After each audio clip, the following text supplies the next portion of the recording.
পৃথিবীতে একটা নির্মম বাস্তবতা হলো এমন কিছু ফিতনা আবির্ভূত হয় যেই ফিতনা কখনোই কোনো দৃষ্টিতেই যেটাকে সমর্থন করা যায় না। পৃথিবীতে এমন কিছু মানুষও এসেছিল যারা নিজেদেরকে অন্য কিছু না, ডাইরেক্ট খোদা, ডাইরেক্ট রব পর্যন্ত দাবি করে বসেছিল। নমরুদ নিজেকে দাবি করেছে রব, ফেরাউন নিজেকে দাবি করেছে রব, এমনকি আবু জাহাল নিজেকে রব দাবি না করলেও রবের গুণ যেগুলো নিজের জন্য ঠিকই সাব্যস্ত করতে চেয়েছিল। এমনকি বদরে গিয়ে পর্যন্ত বলেছিল লা ইউবাদুল্লাহু বা'দা হাযাল ইয়াউমি আবাদা, আজকের দিনের পর এই পৃথিবীতে আর কখনো আল্লাহর ইবাদত হবে না। এমনকি আমার নবীর উপর সে এত খেপা ছিল এই কারণে, জমিনের মধ্যে সে চেয়েছিল তার নেতৃত্ব চলবে, আল্লাহর গোলামি এই পৃথিবীতে সে করতে দেবে না। যুগে যুগে এমন বহু ফিতনা এসেছে যারা রবের রুবুবিয়্যতে পর্যন্ত ভাগ বসানোর চেষ্টা চালিয়েছে। আর কিছু ফিতনা এসেছে যারা ডাইরেক্ট নিজেকে রব তো দাবি করে নাই, খোদা তো দাবি করে নাই, মাবুদ তো দাবি করে নাই, কিন্তু এর পরের স্তর দাবি করে বসেছে। অর্থাৎ নবী না হয়েও নিজেকে নবী, রাসূল না হয়েও নিজেকে রাসূল বলে দাবি করেছে।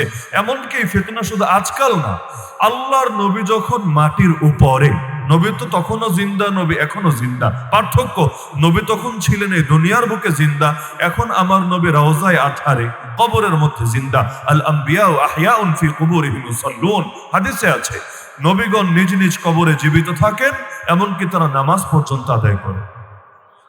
আমরা দুনিয়ায় বসে নামাজ পড়ি না, তারা কবরের মধ্যেও নামাজ ছাড়েন না। অথচ কবরে গেলে কিন্তু কোনো নামাজই আর ফরজও থাকে না, ওয়াজিবও থাকে না, ঐচ্ছিক ব্যাপার।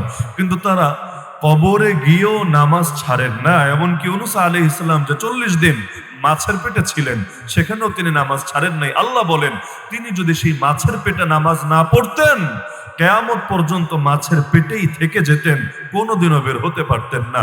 ফালাউলা আন্নাহু কানা মিনাল মুসাব্বিহিন ইয়ানি মিনাল মুসাল্লিন লা লাবিসা ফি বাতনিহি ইলা ইয়াউমি ইউবাসুন। অথচ আমরা দুনিয়ার মধ্যেও নামাজে কত গাফলতি করি। আল্লাহ আমাদেরকে অন্তত ঠিকভাবে 5 ওয়াক্ত নামাজ পড়ার তৌফিক দান করুন। তাহলে আমার রাসূল সাল্লাল্লাহু আলাইহি ওয়াসাল্লাম যখনই মাটির উপরে জিন্দা, তখনই দুইজন ভণ্ড নিজেকে নবী দাবি করেছিল। হক নবী তখন কয়জন? একজন, কিন্তু ভণ্ড, নবুয়তের ভণ্ড দাবিদার। ভণ্ড নবী শব্দটা বলতে আমার একটু বিবেকে বাধে, ভণ্ড নবী বিবেকে বাধে। এজন্য আমি বলি নবুয়তের ভণ্ড দাবিদার, দাবিদারটা ভণ্ড।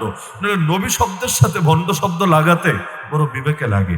তো এখন নবুয়তের ভণ্ড দাবিদার দুইটা, আর হক নবী কয়জন?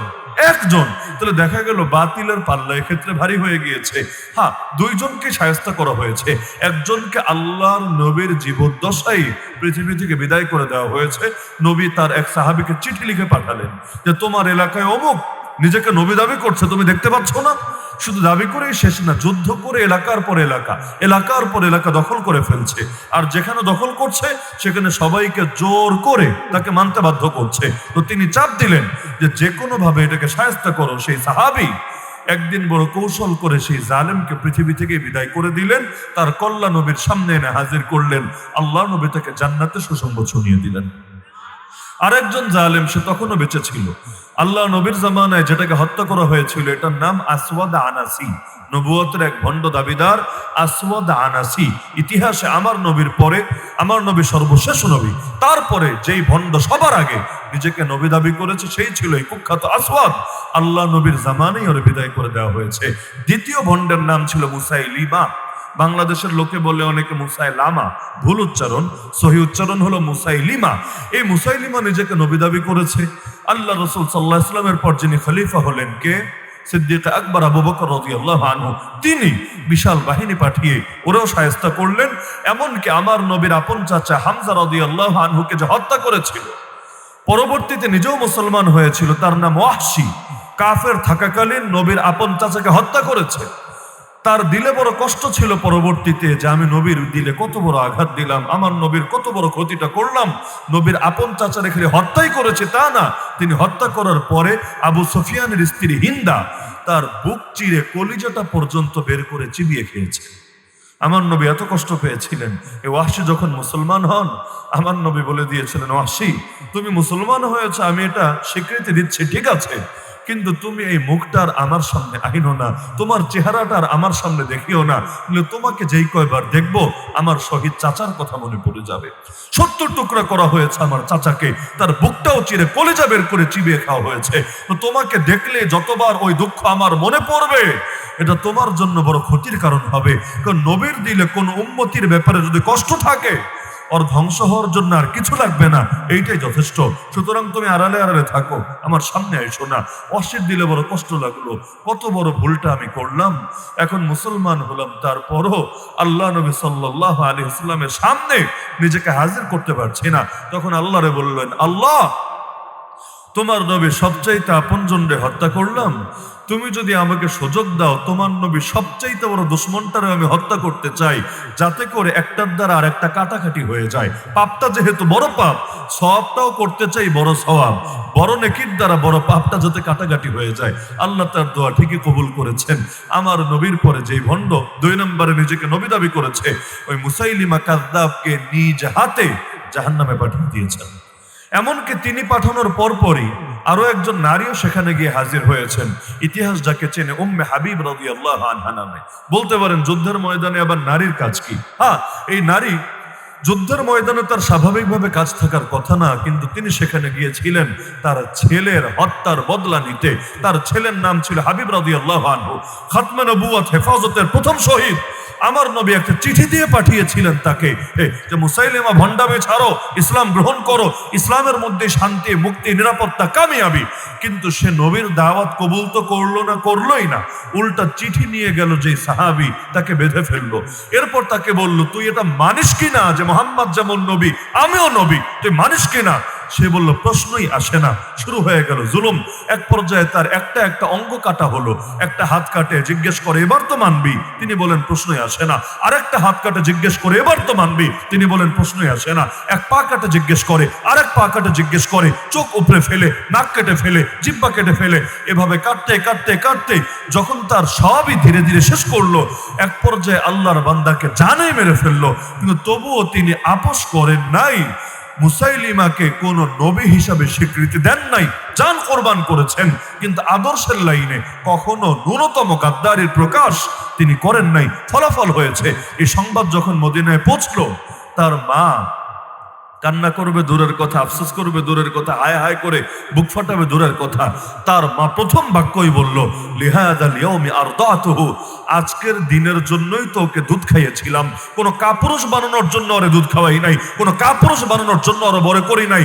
আমার নবীর ইজ্জত হেফাজতের জন্য, খাতমে নবুয়ত হেফাজতের জন্য সে জান কোরবান করেছে। আরে এটাই তো আমার মতো মায়ের জন্য গর্বের বিষয় হয়ে থাকবে। কিন্তু আল্লাহকে বলল, আল্লাহ তুমি যদি আমাকে সুযোগ দাও, আমাকে তৌফিক দাও, আমার ছেলের খুনের বদলা আমি নিজ হাতে নিতে চাই। এই তামান্না নিয়ে ছুটে গিয়েছিলেন তার ছেলের খুনি ভণ্ড মুসাইলিমাকে শায়েস্তা করতে। কিন্তু তিনি যাওয়ার আগেই ওয়াহশী তারে মেরে ফেলেছে। মারার পরপরই তিনি গিয়ে হাজির হয়েছেন, আল্লাহকে দেওয়া ওয়াদা ঠিকই রক্ষা করার চেষ্টা করেছেন। তাহলে ওই যে শুরু হলো নবুয়তের ভণ্ড দাবিদারদের সিলসিলা। আস্তে আস্তে আস্তে এখন আমাদের সামনে সবচাইতে যে বড় ফিতনা এই ক্ষেত্রে, সেটার নাম হলো কাদিয়ানি, তাই না? যার আরো বহু নাম আছে। কাদিয়ানি নামটা তো আমরা বেশি ব্যবহার করি, আমরা স্লোগানও দেই কাফের কাফের, কাদিয়ানিরা কাফের, কিন্তু ওরা আবার নিজেদেরকে কাদিয়ানি বলে না। আমরা ওদেরকে কাদিয়ানি বলে ডাকি, কিন্তু ওরা নিজেদেরকে কাদিয়ানি বলে না। ওরা নিজেদেরকে বলে আহমদি মুসলিম। কি বলে? আহমদি মুসলিম। ওই শব্দের মারপ্যাচে অনেক সময় আসলে কি বোঝায় এটা আর পাবলিক বুঝতে পারে না। আপনি যদি বলেন লোকটা মদ খায়, সবাই বুঝে ফেলবে আসলে তার পাপটা কি। যদি বলেন লোকটা ড্রিঙ্কস করে, অনেকেই কনফিউশনে পড়বে, এই ড্রিঙ্কস আবার কোন ড্রিঙ্কস? এটা কি সফট ড্রিঙ্কস না এনার্জি ড্রিঙ্কস নাকি সেই মদের ড্রিঙ্কস?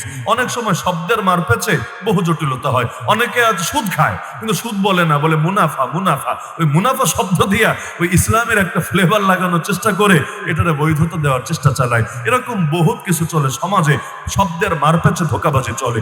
এমনকি আপনি চিন্তা করেন, বাংলাদেশের যত বড় নেতা হোক, প্রধানমন্ত্রী হোক, রাষ্ট্রপতি হোক, মন্ত্রী হোক, এমপি হোক, মেয়র হোক, কেউ যদি বলে আমি কাদিয়ানির পক্ষে আছি, আমি কাদিয়ানের অধিকার রক্ষায় সচেষ্ট আছি, আমি তাদের জন্য কাজ করব, এই রকম ঘোষণা যদি কেউ দেয়, এমনকি মুসলমান বাদ দেন, কোনো হিন্দু নেতা, কোনো খ্রিস্টান নেতা, কোনো বৌদ্ধ নেতাও যদি সরকারে থেকে এরকম ঘোষণা দেয়, আপনারা কি আর তার সরকারে থাকতে দিবেন? এমন দুর্বার আন্দোলন গড়ে তুলবেন যে বেচারা লাস্টে পদত্যাগ করতেই হয়তো বাধ্য হয়ে যাবে। এটাই বাস্তবতা। কিন্তু এখন যিনি ক্ষমতায় আছেন, প্রফেসর ইউনূস সাহেব, ক্ষমতার গদিতে বসার আগে যখন বিমানে চড়ে এসে নামলেন ঢাকা এয়ারপোর্টে, একটা ব্রিফিং দিয়েছিলেন সাংবাদিকদের সামনে, এখনো সার্চ করলে পেয়ে যাবেন, যে আগামী দিনে তিনি যে ক্ষমতায় যাচ্ছেন, ছাত্ররা তাকে ইনভাইট করেছে, তিনি দায়িত্ব গ্রহণ করতে যাচ্ছেন, আগামী দিনে কাদের কাদের অধিকার রক্ষায় তিনি কাজ করবেন। অতি লম্বা না, মোটামুটি ছোটখাটোর মধ্যে অনেকগুলো পয়েন্ট তিনি বলেছিলেন। সন্দেহ থাকলে এখন সার্চ করে দেখেন, যদি মনে হয় আমি ভুল তথ্য দিচ্ছি, সমস্যা নেই, আমাকে চ্যালেঞ্জ করতে পারেন। স্পষ্ট তিনি সেখানে বলেছেন আগামী দিনে তিনি কাদের রক্ষায়, কাদের অধিকার রক্ষায় কাজ করবেন। ওই সংখ্যালঘুদের কথা বলার পাশাপাশি আহমদী মুসলিমদের কথাও স্পেসিফিক ভাবে, সুনির্দিষ্ট ভাবে বলেছেন। মজার বিষয়, অধিকাংশ বাঙালি বোঝেই নাই আহমদে মুসলিম আবার কারা, এরা আবার কোন জিনিস, এদের অধিকার রক্ষায় তিনি কেন কাজ করবেন। এমনকি এদের অধিকার রক্ষার বিষয়টা কি এমনই গুরুত্বপূর্ণ হয়ে গেল, মাত্র পশ্চিমা দেশ থেকে দেশে আসলেন, এখনো দায়িত্বই বোঝেন নাই, এখনো কত কিছু নিয়ে আলাপ করেন নাই। এটা তো বলেন নাই হেফাজতের মামলা উঠায় দিব, এটা তো বলেন নাই আমার মতো যে হুজুররা বছরের পর বছর নিরীহভাবে জেল খেটেছে, আমি এদের জন্য কিছু একটা করব। কত গুরুত্বপূর্ণ ইস্যুই তো হারায় গেল। আহমদী মুসলিম বা কাদিয়ানি পুরো বাংলাদেশ গুনলে কয়টা হবে? পুরো বাংলাদেশ তন্ন তন্ন করে খুঁজলে কয়টা হবে? কিন্তু এদের কথা ঠিকভাবে মনে পড়ে গেল কিভাবে? এমনি এমনি, বরং এমনি এমনি না, তিনি যাদের সঙ্গে সময় কাটিয়েছেন, যাদের সঙ্গে তার মিল মহাব্বত আছে, বাস্তবতা এটাই, কাদিয়ানিরা নিজের শক্তিতে চলে না, কাদিয়ানিরা ওদের শক্তিতেই রাজ করে। আজও পর্যন্ত কাদিয়ানিদের হেড অফিস হলো লন্ডনে। কোন দেশে? একটা ইসলামী দলের হেড অফিস লন্ডনে। ভাবতে পারেন, তৈরি করেছিল ব্রিটিশরা। আজও পর্যন্ত পেলে পুষে এটাকে পৃষ্ঠপোষকতা করে যাচ্ছে ব্রিটিশরা। যার কারণে ক্ষমতায় যে সরকারই আসুক, যতই চাপ দেন, যতই আন্দোলন করেন, দেখবেন দুনিয়ার সব আদায় করে ফেলতে পেরেছেন। কাদিয়ানির বেলায় কেন যেন কিছুই বুঝতে রাজি না। আসলে কি ক্ষমতায় গেলে আর নাটবল্টু কাজ করে না? আসলে কি ক্ষমতায় গেলে আর ভাজা মাছটা উল্টে খেতে জানে না? সব জানে, সব বোঝে, কিন্তু এই পশ্চিমাদেরকে কেউ খেপাতে রাজি না, বড় ভয় পায়।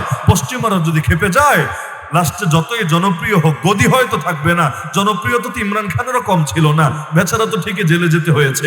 জনপ্রিয়তা তো মিশরের হাফেজ মুরসিরও কম ছিল না, তাকে তো ফাঁসি দিয়ে হত্যা করা হয়েছে। সবাই ভয় পায়।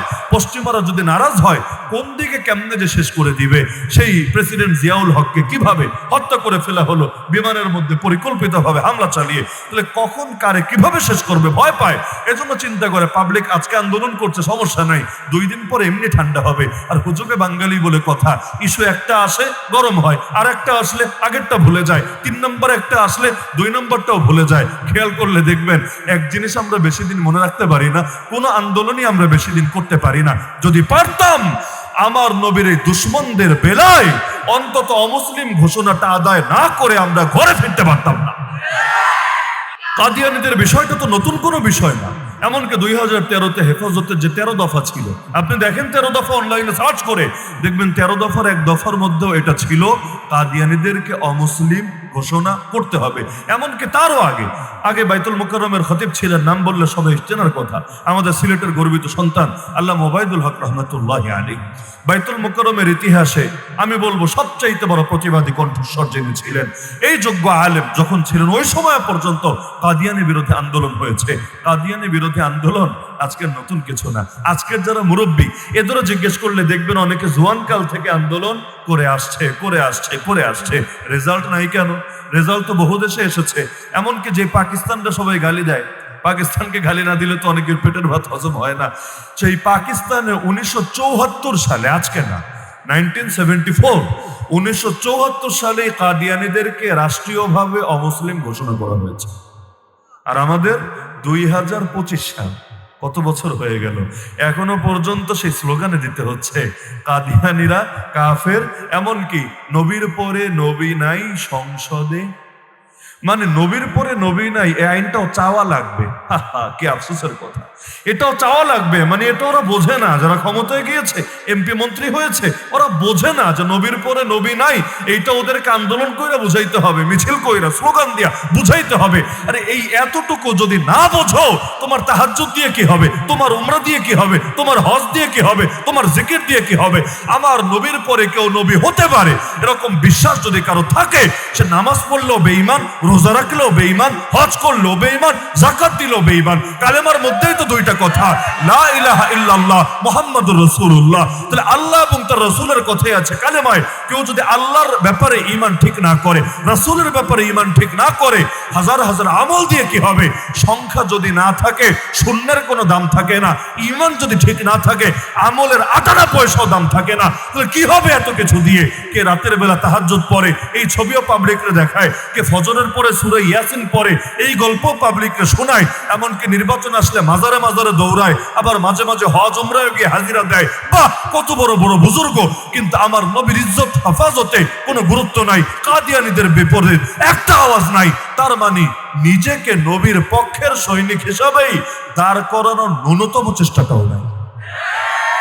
এমনকি মাঝে মাঝে তো সুন্দর ডায়লগ দিত বিগত দিন, কে মুসলমান কে কাফের এটা আল্লাহর উপর ছেড়ে দিলেই তো চলে।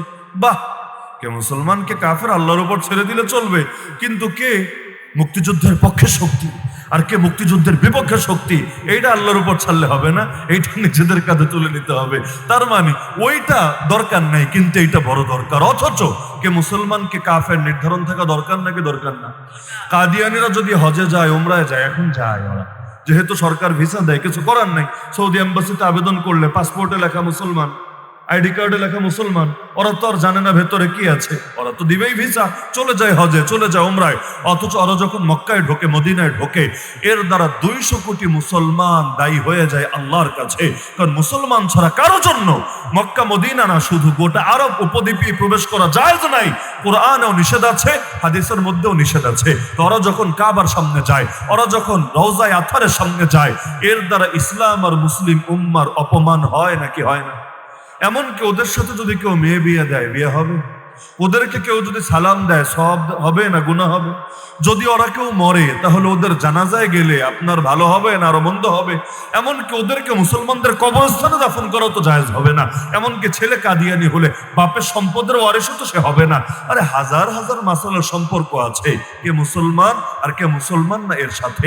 এটা শুধু আখিরাতের ব্যাপার না, এটা দুনিয়ার ব্যাপারই বটে। আর কাদিয়ানিরা যে মুসলমান না, এটা নিয়ে কোনো একজন হকপন্থী মুসলমানেরও দ্বিমত নাই। কওমি বলেন, আলিয়া বলেন, আহলে হাদিস বলেন, মাযহাবি বলেন, তবলিগি বলেন, সুফি বলেন, এমনকি বাংলাদেশের মুসলমান বলেন আর আরবের মুসলমান বলেন, এমন একটা বিষয় যেটা নিয়ে কারো ইখতিলাফ নাই। এমনকি শিয়া সুন্নির ইখতিলাফও নাই। শিয়ারাও বলে কাদিয়ানীরা কাফের, খালি সুন্নি না, শিয়ারাও বলে কাদিয়ানীরা কাফের। তাহলে এমন একটা বিষয় যেটা নিয়ে কারো দ্বিমত নাই, কিন্তু ওই বিষয়টা ব্যাপারে আইন করার কারো কোনো গরজই নেই। কেন? মূল কারণটা কি? মূল কারণ কয়েক জায়গায়। এক নম্বরে মাথায় আগে এটা বসান, বাংলাদেশ তো কোনো ইসলামী রাষ্ট্র না, তাই না? যদি ইসলামী রাষ্ট্র হতো, যদি হতো, তাহলে কাদিয়ানীদেরকে অমুসলিম ঘোষণা দেওয়াই খালি সরকারের দায়িত্ব ছিল না, বরং দায়িত্ব কি ছিল জানেন? ওই যে মুসাইলিমা কাযযাব, ওই যে আসওয়াদ আনাসি, একটু আগে আমি যাদের গল্প শোনালাম, আল্লাহ নবী তাদেরকে অমুসলিম ঘোষণা দিয়ে বসে থাকেন নাই, বরং আল্লাহ নবী তাদেরকে শাস্তি দিয়েছেন, তাদেরকে মৃত্যুদণ্ড দিয়েছেন, তাদের বিরুদ্ধে অভিযান পর্যন্ত পরিচালনা করেছেন। তাহলে কোন ইসলামী রাষ্ট্র যদি হয়, যেমন আফগানিস্তান গিয়ে আজকে খোঁজ নেন যে সেখানে কাদিয়ানীদেরকে শুধু অমুসলিম ফতোয়া দিয়ে বসে আছো নাকি এদের কার্যক্রমই তোমরা স্থগিত করেছো, আজকে গিয়ে খোঁজ নেন, দেখবেন শুধুমাত্র ফতোয়া দিয়ে বৈশা নাই, বরঞ্চ নবীর এই দুশমনদেরকে কাজ করারই সেখানে কোনো সুযোগ দেওয়া হয়নি। বাংলাদেশে কি দাবি করা হচ্ছে? অমুসলিম ঘোষণা দেওয়া হোক, তাই না? এতটুকুই তো, মানে যেহেতু সেকুলার রাষ্ট্র, এর চাইতে বেশি কিছু দাবি করে আসলে লাভও নাই, রেজাল্টই আসবে না, এইটাই পাওয়া যায় না। আর বাকিটা তো পরের আলাপ। যদি সেকুলার রাষ্ট্রে আমরা এই দাবি আদায় করতে পারিও, পয়েন্ট বুঝছেন, যে কাদিয়ানীদেরকে সরকার অমুসলিম ঘোষণা দিল, রেজাল্ট কি হবে? বাংলাদেশে হিন্দুরাও তো অমুসলিম পরিচয় নিয়ে আছে, নাকি মুসলমান পরিচয় নিয়ে আছে? খ্রিস্টানরাও তো অমুসলিম পরিচয় নিয়ে আছে, বৌদ্ধরাও তো অমুসলিম পরিচয় নিয়ে আছে, আরো যত ধর্মের লোক সবাই তো অমুসলিম পরিচয় নিয়ে আছে। এরপর কি হচ্ছে? হিন্দু স্বাধীনভাবে তার কাজ করতে পারছে কিনা? বৌদ্ধ স্বাধীনভাবে তার কাজ করতে পারছে কিনা, খ্রিস্টান স্বাধীনভাবে তার কাজ করতে পারছে কিনা। এমনকি তাদের অধিকার রক্ষায় সরকার কিন্তু আরো বেশি সচেতন। আমাদের মাহফিল রক্ষা, আমাদের মাদ্রাসা রক্ষা, আমাদের মসজিদ রক্ষা, আমাদের তাবলিগ রক্ষায় সরকার যত সচেতন, অন্যান্য ধর্ম যাদেরকে সংখ্যালঘু বলে এদের অধিকার রক্ষায় সরকার কিন্তু আরো বেশি সচেতন। এমনকি আমাদের যে ধর্ম উপদেষ্টা আছে, হুজুর ধর্ম উপদেষ্টা, দেখেন হুজুরদের পক্ষে বা আলেমদের পক্ষে বা মসজিদ মাদ্রাসার পক্ষে কয়টা কথা বলে, আর হিন্দু বৌদ্ধ খ্রিস্টান ওদের পক্ষে কয়টা কথা মিস হয় না, ওদের উৎসব মিস হয় না। কিন্তু দেখবেন কাদিয়ানি বিরোধী খতমে নবুয়ত আন্দোলন হলে এইটা কিভাবে যেন মিস হয়ে যায়। এমনকি মধুপুরে পীর সাহেব এখন তো প্রকাশ্যেই বলে ফেলেছেন, মাইকে ওয়াজের ভেতরেই বলে ফেলেছেন যে ওয়াদা দিলেন আমাদেরকে, আপনারা আন্দোলন করেন, মাঠ গরম করেন, বাকিটা আমি দেখছি, আমি যেহেতু দায়িত্বে আছে আমি দেখছি। তা আমাদেরকে সুন্দর কইরা একটা পেছন থেকে ইন্ধন দিয়া ঠিকই তো মাঠে নামালেন, টাইম মতো নিজে গায়েব হয়ে ওমরার নাম দিয়া দেশের বাইরে চলে গেলেন। এটা কি ঠিক হলো নাকি এটা ধোঁকাবাজি হলো? হযরত নিজেই তো এখন বলে ফেলেছেন। তা এখন বাস্তবতা এটাই, এই দেশে মুসলমানের চাইতেও অমুসলিমদের দাম বেশি দেওয়া হয়। বাস্তব নাকি অবাস্তব? তাহলে এখন যদি কাদিয়ানীদেরকে অমুসলিম ঘোষণা দেওয়া হয়, কি ধারণা এদের কার্যক্রম বন্ধ হয়ে যাবে? বন্ধ তো হবেই না, উল্টা ওই হিন্দুরা বা অন্যান্য ধর্মের লোকেরা যেভাবে পুলিশি প্রটোকল নিয়ে, নিরাপত্তা নিয়ে স্বাধীনভাবে কাজ করে, কাদিয়ানীরাও এভাবে স্বাধীনভাবে উৎসব করবে, স্বাধীনভাবে অনুষ্ঠান করবে, স্বাধীনভাবে প্রোগ্রাম করবে। আপনি বাধা দিতে গেলে বলবে সংখ্যালঘু নির্যাতন, সংখ্যালঘু নির্যাতন। তখন আর মুখ দিয়ে একটা টু শব্দ উচ্চারণ করতে পারবেন না, কারণ শুধু রাষ্ট্র না, গোটা বিশ্ব পর্যন্ত তাদের পক্ষে তখন দাঁড়ায় যাবে। এখন তো তাও প্রোগ্রাম প্রকাশ্যে করতে পারে না, নরসিংদী পারবে, শিবপুরে পারবে, প্রশ্নই আসে না। সবাই বলবে এরা মুসলমানের নামে ভণ্ড, এরা ইসলামের নামে ভণ্ডামি করে, সুতরাং আমরা প্রকৃত মুসলমান থাকতে এদেরকে কাজ করতে দেব না। যার কারণে পুরো বাংলাদেশে অধিকাংশ জায়গায় এরা স্বাধীনভাবে কাজ করতে পারে না। লেকিন যদি অমুসলিম ঘোষণা দেওয়া হয় এতেই যে সব সমস্যার সমাধান হবে, বিষয়টা এমন না। বাস্তবতা হলো আল্লাহর জমিনে যতদিন কোরআনের শাসন কায়েম না হবে, ইসলামী খেলাফত কায়েম না হবে, ততদিন পর্যন্ত এই আংশিক আংশিক সমাধান হয়তো করা যাবে। পূর্ণাঙ্গ সমাধান এবং আল্লাহ এবং তার রাসূলের ইজ্জত পূর্ণাঙ্গভাবে হেফাজত কোনো কিছু দিয়েই সম্ভব না। এটার জন্য ইসলামী শাসনের কোনো বিকল্প নাই। কারণ ইসলাম দেখে এক চোখে আর প্রচলিত সরকার ব্যবস্থাগুলো দেখে আরেক চোখে। ইসলামের নজরে কেউ যদি নিজেরা নাস্তিক দাবি করে, নাস্তিক মুসলমান তারে মাথায় তুলে নাচবে, তাই না? কেউ যদি নিজেকে ধর্মত্যাগী দাবি করে, আগে ছিলাম মুসলমান, ইসলাম ছেড়ে দিলাম, বাংলাদেশে এই অপরাধের কোনো শাস্তি আছে নাকি? কেউ আগে মুসলমান ছিল এখন বেঈমান হয়ে গেল, এটার আর কোনো শাস্তি আছে? শাস্তি নাই, কারণ এটারে অপরাধী মনে করা হবে না, মনে করা হবে স্বাধীনতা। কিন্তু ইসলামী শাসন থাকলে শাস্তি আছে নাকি নাই? শাস্তি আছে নাকি নাই? আছে। কেন? কারণ তুমি এই দেশের নাগরিক হবা কিনা এটা তোমার স্বাধীনতা, কিন্তু নাগরিক হওয়ার পরে তুমি রাজাকারি করবা না, এইটা তোমার স্বাধীনতা না। এই সুযোগ পৃথিবীতে কোন রাষ্ট্র দেবে না। তো তুমি মুসলমান হইতা না এক কথা, কিন্তু হইয়া এরপর তুমি আল্লাহর থেকে নিজেকে আলাদা করবা, আর অন্য মানুষ ভাববে ইসলামে মনে হয় আসলেই ভেজাল, আসলেই সমস্যা, না হলে বেঈমান হলো কেন? এই সুযোগ ইসলাম কখনোই দেবে না। তাহলে কাদিয়ানি বিরোধী আসল আন্দোলন কিন্তু বাকি আছে। এখন যেটা করছে এটা হলো ওই নাইমামার চাইতে কানামামা ভালো, এতটুকু। কারণ ইমানের তো অনেকগুলো স্তর আছে, তাই না? যেমন হাত দিয়ে পারলে হাত দিয়ে ঠেকাতে হয়, না পারলে মুখ দিয়ে বলতে হয়, তাও না পারলে অন্তর দিয়ে প্ল্যান করতে হয়। কাদিয়ানিদের বিরুদ্ধে আমাদের দায়িত্ব কিন্তু আরো অনেক বেশি। এই নবীর দুশ্মনরা যতদিন পর্যন্ত নবীর বিরুদ্ধে দুশ্মনী করবে, আমার নবীর পরে ও নবী হতে পারে, গোলাম নবী হতে পারে, এই বিশ্বাস যতদিন ওরা প্রচার করবে, ততদিন পর্যন্ত ওদের বিরুদ্ধে হাত দিয়ে, জবান দিয়ে, কলম দিয়ে, দিল দিয়ে, সবকিছু দিয়ে লড়াই করা প্রতিটা মুসলমানের ঈমানী এবং নৈতিক দায়িত্ব থাকবে। এখন সাময়িকভাবে অন্তত, যেহেতু এই দেশটা ইসলামী দেশ না, ইসলামী রাষ্ট্র না, কবে হবে এক আল্লাহ ছাড়া কেউ জানে না। এখনো পর্যন্ত আমাদের কিলাকিলি তো থামে না, দলাদলি তো থামে না, কামড়া কামড়েই তো থাকে না। যে এই দেশের আকাশে কবে ইসলামের পতাকা উড়বে, ওই স্বপ্ন দেখতেও যে কতকাল লাগবে আল্লাহ ভালো জানেন। স্বপ্ন সেটা নয় যেটা রাতে ঘুমায় দেখে, স্বপ্ন তো সেটা যেটা মানুষরা ঘুমাতেই দেয় না। আমাদের স্বপ্ন হয়ে গেছে আমি নেতা হব, আমাদের স্বপ্ন হয়ে গেছে আমার দলরে ক্ষমতায় নেব, অত স্বপ্ন হওয়া দরকার দরকার ছিল। প্রয়োজনে আমার বুকের তাজা রক্ত ঢেলে বিপ্লব করে ইসলামকে আমরা বিজয়ী করবই করব। কত বিপ্লবিত হয়, কিন্তু ইসলামের পক্ষে বিপ্লব হয় না। এমনকি ইসলামী বিপ্লবের কথা শুনলেও পাবলিক এখন আর আগের মতো আস্থা রাখতে পারে না। বাস্তবতা হলো এটা, সব দলাদলিকে 3 তালাক দিয়ে ইসলামের পক্ষে এক পূর্ণাঙ্গ বিপ্লব যদি গড়ে ফেলা যেত, আরো কিছু রক্তের বিনিময়ে আল্লাহর জমিন, আল্লাহর দিন বিজয়ী হয়ে যেত। কিন্তু নিজেদের দলাদলির ভিড়ে নিজেই হয়ে যায় মূল, ইসলামটা হয়ে যায় সাইড। আল্লাহ আমাদেরকে সব দলাদলি থেকে বের হওয়ার তৌফিক দান করুন। তাহলে এখন আমাদের করণীয় কি? একটা গুরুত্বপূর্ণ পয়েন্ট বোঝেন, এখন যে সরকার, ইন্টারিম গভর্নমেন্ট, যতই আন্দোলন করা হোক, আপনাদের কি ধারণা এরা কি কাদিয়ানীদেরকে অমুসলিম ঘোষণা দেবে? প্রশ্নই আসে না।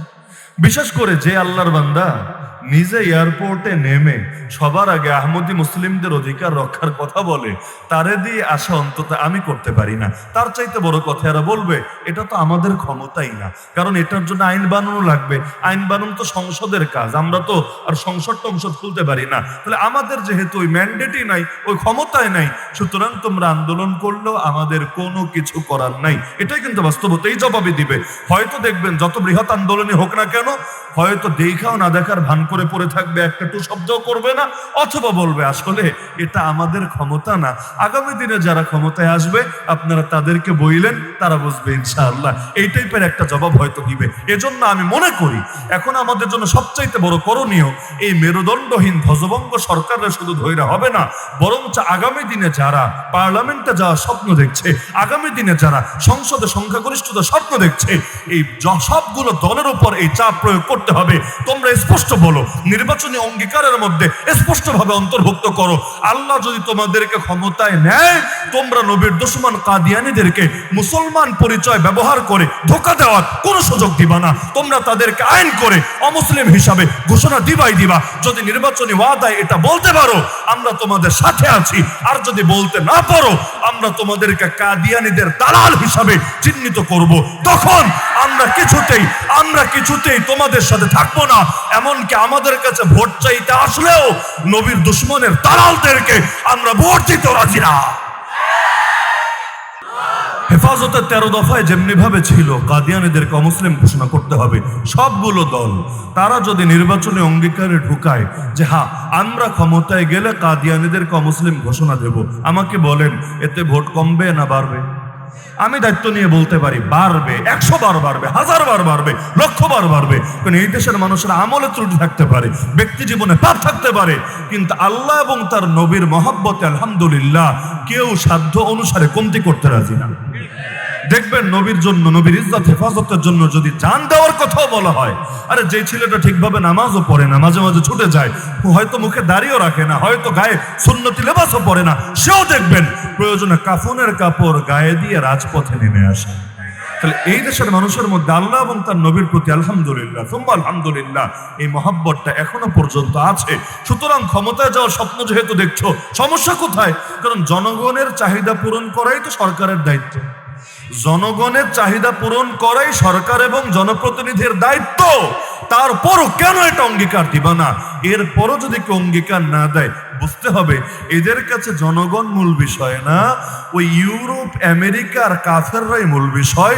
ওরা প্রয়োজনে নবীর সঙ্গে গাদ্দারি করবে, প্রয়োজনে গোটা দেশের জনগণকে অবমূল্যায়ন করবে, কিন্তু এই কাফেরদেরকে কোনোভাবে নারাজ করবে না।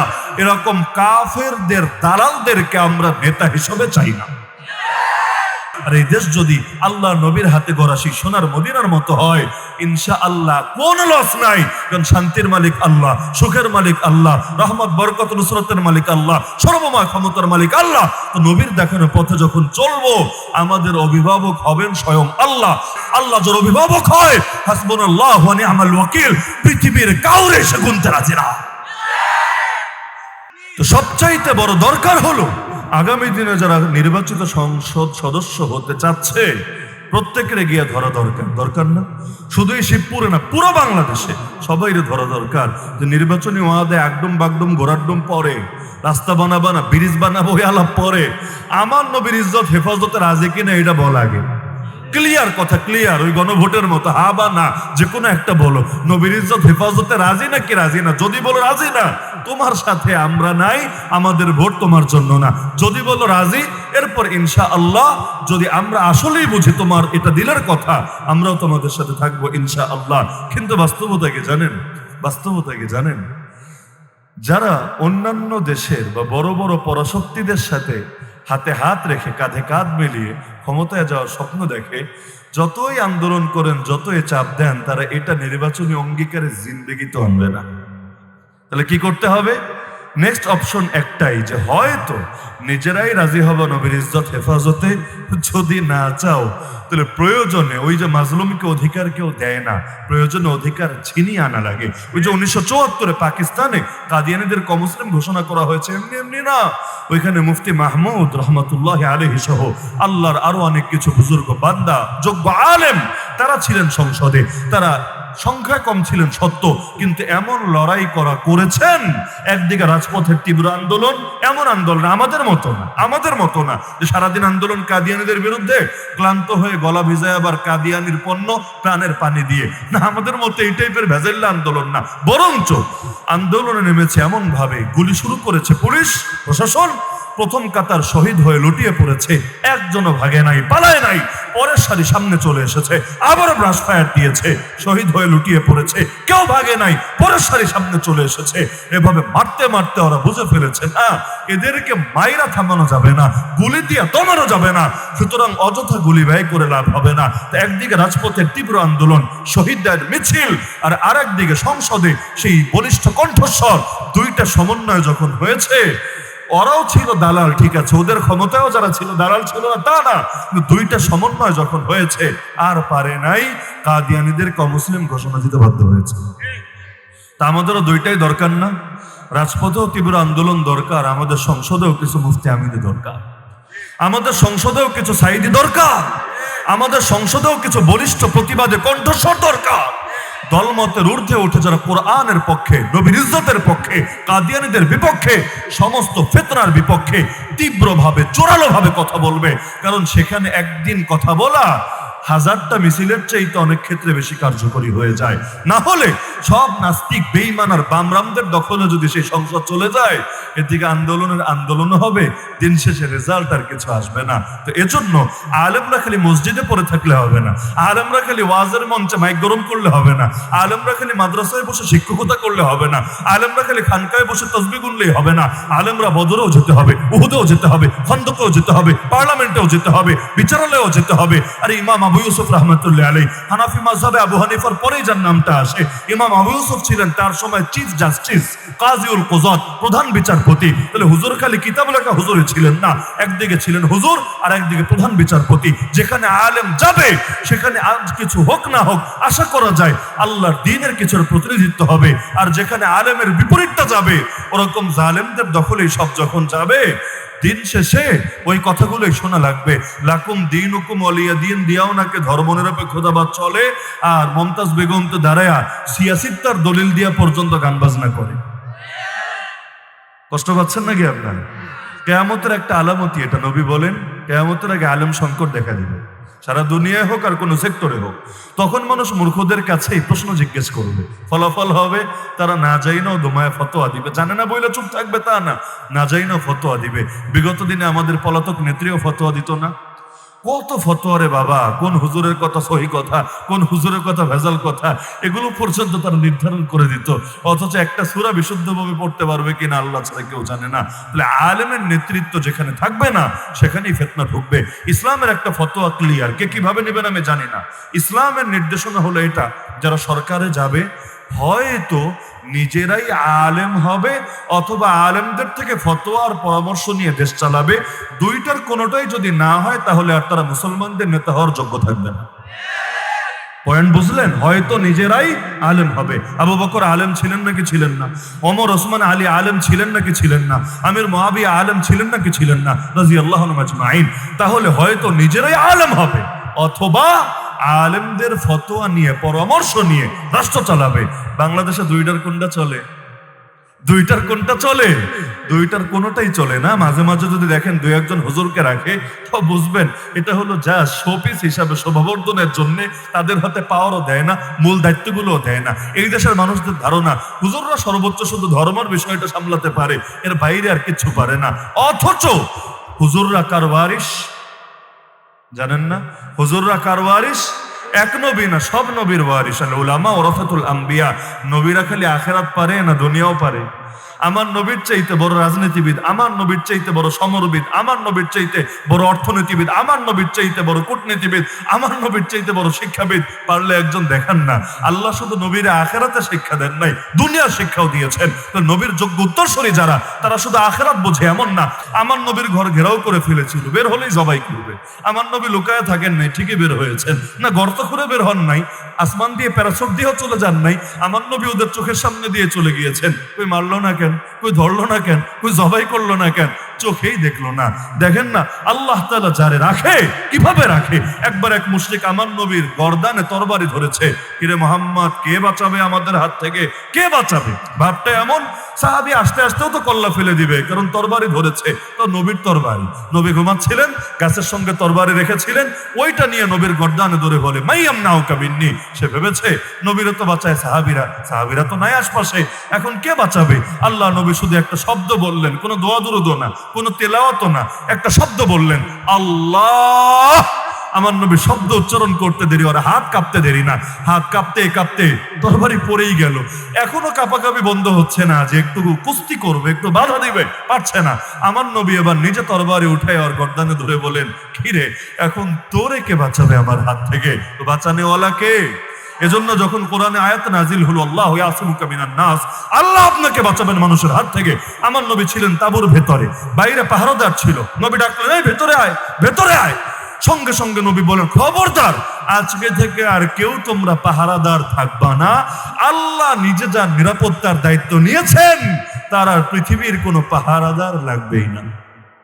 তাহলে এতটুকু বিশ্বাস আল্লাহর উপর রাখা যাবে তো ইনশাআল্লাহ। আল্লাহ আমাদের সবাইকে তৌফিক দান করুন। তো আমাদের এক নম্বর দায়িত্বই হলো নবীর দুশমনদের ব্যাপারে করা অবস্থানে যাওয়া। আর সর্বশেষ দায়িত্ব তো এটা আছেই, আমার নবীর রঙে গোটা জগৎকে, গোটা দেশকে, গোটা সমাজকে রঙিন করার চেষ্টা করা। কারণ অন্য কারো রঙে মুক্তি আসবে না, আমার নবীর রঙই আসবে শান্তি আর মুক্তি। লা ইলাহা ইল্লাল্লাহ পর্যন্ত যেতে পথ একটাই খোলা, সেই পথের নামই মুহাম্মাদুর।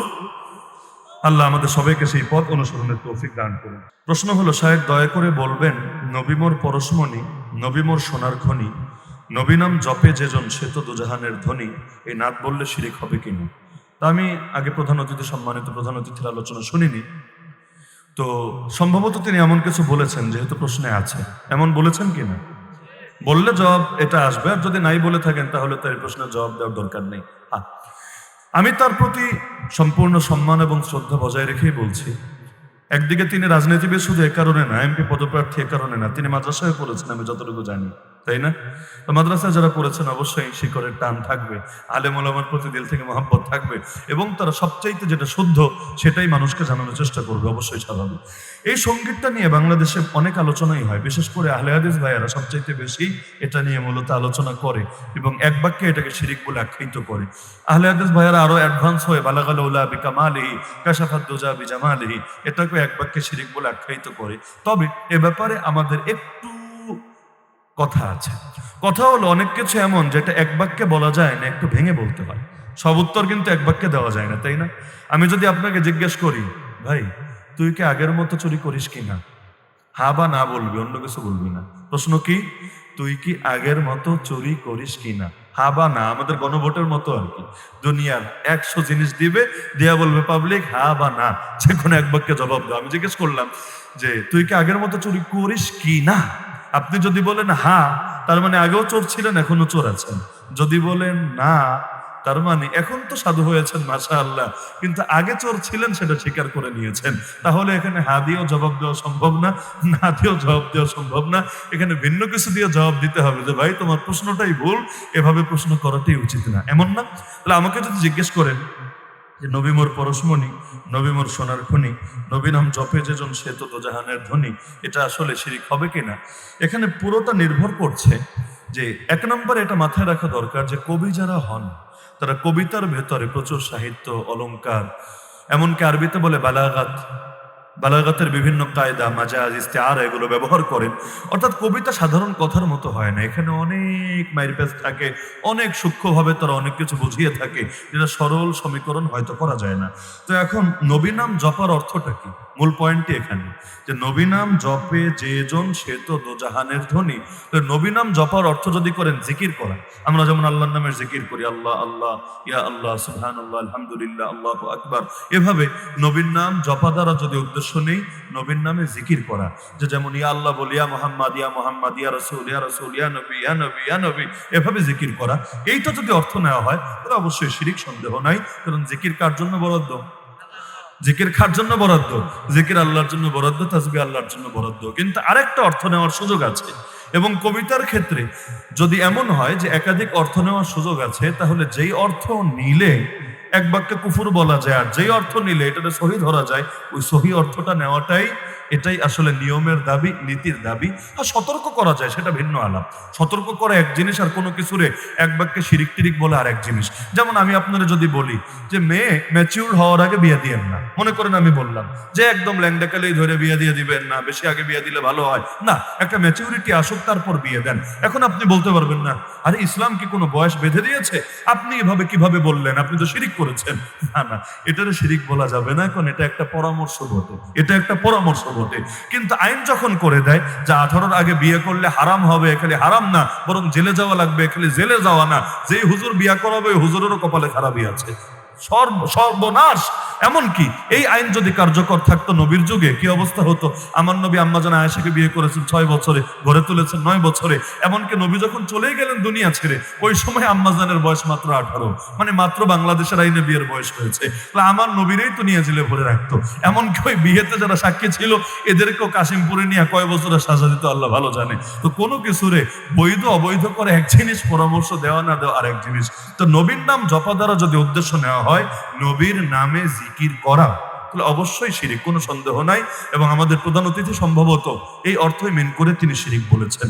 তবে আর একটা ব্যাখ্যার সুযোগ আছে, সেটা কি জানেন? আমরা কালেমা পড়ি না, লা ইলাহা ইল্লাল্লাহ, এরপর মুহাম্মাদুর রাসূলুল্লাহ, আশহাদু আল্লা ইলাহা ইল্লাল্লাহ ওয়া আশহাদু আন্না মুহাম্মাদান আবদুহু ওয়া রাসূলুহু। আমরা দরুদ পড়ি না, সাল্লাল্লাহু আলাইহি ওয়াসাল্লাম দরুদ, অথবা আল্লাহুম্মা সাল্লি আলা মুহাম্মাদ ওয়া আলা আলি মুহাম্মাদ, দরুদ ইব্রাহিম, এটাও দরুদ। আরো বিভিন্ন দরুদ সমাজে প্রচলিত আছে, এই দরুদগুলো পড়ি না। আচ্ছা, দরুদের মধ্যেও নবীর নাম আসে নাকি আসে না? সেখানেও নবীর নামটা আমার জপা হয় নাকি হয় না? হয়। তাহলে ইয়া আল্লাহর মতো ইয়া নবী, ইয়া রাসূল, ইয়া মুহাম্মদ এভাবে বললে শিরিক হয়, সন্দেহ নাই। লেকিন দরুদ পড়বেন কিভাবে নবীর নাম না জপে? আপনি দরুদটা পড়বেন কিভাবে নবীর নামটা না জপে? একইভাবে আপনি আল্লাহ রাসূল সাল্লাল্লাহু আলাইহি ওয়াসাল্লাম যখন কালেমাও পড়বেন, তার নামটাও তো সেখানে চলে আসবে। সেখানে কালেমায় তার বাদ দিয়া পড়ার সুযোগ নেই। লা ইলাহা ইল্লাল্লাহ মুখে তালা মাইরা দিলাম, আর বলার সুযোগ নেই না, তখন আমাকে অটোমেটিক বলতে হবে লা ইলাহা ইল্লাল্লাহ মুহাম্মাদুর রাসূলুল্লাহ। এমনকি পীর সাহেবরা যখন লা ইলাহা ইল্লাল্লাহর জিকির করেন, দেখবেন অনেকক্ষণ লা ইলাহা ইল্লাল্লাহ, লা ইলাহা ইল্লাল্লাহ বলার পর লাস্টে গিয়া হলেও বলবে লা ইলাহা ইল্লাল্লাহ মুহাম্মাদুর রাসূলুল্লাহ। তো নবীর নাম জপা হলো নাকি হলো না? তাহলে এই অর্থে কি এটারে শিরিক বলা যাবে, বা এটারে শিরিক বললে ঈমান থাকবে? তাহলে এখন কবি কোন অর্থ বুঝিয়েছেন? আমার কাছে মনে হয় কবি তো এত বলদ না, কবি তো এত গবেট না যে তিনি একদম আল্লাহর নবীর একাকার বাণী, আল্লাহর নামের জিকির, নবীর নামের জিকির, আল্লাহর নামের তসবিহ, নবীর নামের তসবিহ, সকাল সন্ধ্যা 100 বার 100 বার আল্লাহর মতো করে নবীর নাম জিকির করতে বলেছেন। আমার মনে হয় না কবি এমনটা উদ্দেশ্য নিয়েছেন, বরং ওই যে দ্বিতীয় অর্থটা, নবীর নামে দরুদ পড়া। বাস্তবতা এটাই, কেউ যদি নবীর নামে বেশি থেকে বেশি দরুদ পড়ে ইনশাআল্লাহ দুনিয়ায় কিছুতে আটকাবে না। কেউ যদি নবীর স্বপ্ন দেখতে চায়, সবচাইতে বড় আমলের নাম দরুদ। কেউ যদি নবীর রওজায়ে আতহারে গিয়ে জিয়ারত করার সৌভাগ্য হাসিল করতে চায়, সবচাইতে বড় আমলের নাম দরুদ। কেউ যদি কিয়ামতের দিন নবীর সুপারিশ চায়, হাউজে কাউসারের তার হাতে হাউজে কাউসারের পানি পান করতে চায়, সবচাইতে বড় আমলের নাম দরুদ। কেউ যদি স্বপ্নে নবীকে দেখতে চায়, সবচাইতে বড় আমলের নাম দরুদ। এমনকি শাহ ওলিউল্লাহ দেহলভীর নাম শুনেছেন? এই ভারতবর্ষে মুসলমানদের এবং ইসলামে জ্ঞানের ইতিহাস লেখা সম্ভবই না এই মানুষটাকে বাদ দিয়ে। তিনি নিজে লিখেছেন তার কিতাব আল কাউলুল জামিলে, যা আমাকে ছোটবেলায় আমার বাবা শাহ আব্দুর রহিম দেহলভী বলেছেন যে বাবা শোনো, বাকি জিকির গুলো যদি গইনাও করো, যে সুবহানাল্লাহ, আলহামদুলিল্লাহ, আল্লাহু আকবার, লা ইলাহা ইল্লাল্লাহ, কিন্তু তোমার প্রতি আমার উপদেশ, দুরূদ শরীফ গইনা পড়বা না। দুরূদ শরীফ পড়বা আনলিমিটেড, আল্লাহ তোমাকে দিবেন আনলিমিটেড। কারণ আমাদের বংশে আল্লাহ যত কিছু দিয়েছেন, আমি মনে করি দুরূদ শরীফের আমলের আধিক্যের বরকতি আল্লাহ দিয়েছেন। এজন্য যারা বেশি থেকে বেশি দূরত পড়ে, কিছু আর বাকি থাকে না, সব মানে আপনার যা কিছু চাওয়ার আছে সব আল্লাহ তাআলা চাওয়া ছাড়াই কবুল করে দিবেন ইনশাআল্লাহ। তাহলে এভাবে নবীর নাম বেশি বেশি জপা হলে লস না লাভ? বড় লাভ। তো এখন তিনি থাকাকালীনই যদি এটা আমার হাতে আসতো আর তিনি পাশে থাকতেন, আরো ভালো হতো। সামনাসামনি আলোচনা করাটাই ভালো, এটা তার সামনেও ক্লিয়ার হতো। কিন্তু তিনি যেহেতু নাই, কিন্তু তার বার্তাটা সকলের সামনে গিয়েছে। আর প্রশ্ন না আসলে আমি বলতাম না, যেহেতু আমি আলোচনা শুনিই নাই। তা যেহেতু প্রশ্ন এসেছে আর আমিও জিজ্ঞেস করেছি এভাবে বলেছেন কিনা, আপনারাও স্বীকার করলেন হ্যাঁ বলেছেন, এজন্য আমার কাছে মনে হলো এটা ভেঙে দেওয়াটা ভালো। যেখানে কবিতার দুইটা অর্থ নেওয়া যায়, একটা অর্থ নিলে শিরিক হয়, ঠিক আছে, আর একটা অর্থ নিলে কোনো সমস্যা থাকে না। এবং কবিতার ক্ষেত্রে দ্বিতীয় অর্থ নেওয়াটাই মুনাসিব। এবং আপনারা যখন অতীতে শুনেছেন, এটা তো আজকেই প্রথম শোনেননি, আগেও শুনেছেন, আমার ধারণা কেউ ওই শিরকি অর্থটা বোঝার কথা না, ভালো অর্থটাই বুঝেছেন। এটা শুনলে এটাই বুঝেছেন যে নবীর নামে দরুদ পড়া দরকার, আমার নবীর স্মরণে রাখা দরকার, তাই না? তাহলে এই অর্থ বুঝলে কোনো সমস্যা থাকবে না ইনশাআল্লাহ। আল্লাহ তাআলা আমাদের আজকের এই মাহফিলকে কবুল করুন। যে 13 জন ছাত্রের মাথায় পাগড়ি পরিয়ে দেওয়া হলো, আল্লাহ সবাইকে মৃত্যু পর্যন্ত কোরআনের ধারক এবং বাহকের ভূমিকা পালন করে তৌফিক দান করুন, আমিন। ওয়া আখিরু দাওয়ানা আলহামদুলিল্লাহি রাব্বিল আলামিন।